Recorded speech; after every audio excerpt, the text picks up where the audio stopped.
Hey there, Mark here from That Web Company, and in this video I'm going to show you how to provide access for a Google Ads account manager. So the first step is that you'll need to provide your Google Ads account ID, and you'll find that up here in the top right hand corner.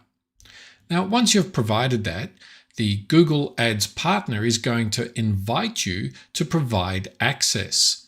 Once they've sent the invitation, you'll need to log into your Google Ads account, then go to Admin and Access and Security.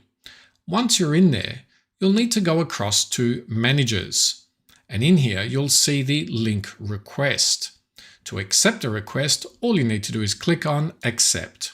You're asked to confirm that you want to grant permission to this account, and you'll click on Grant Access, which will give them access to manage your account. And that's all you need to do to provide access to your Google Ads account to a Google Ads manager.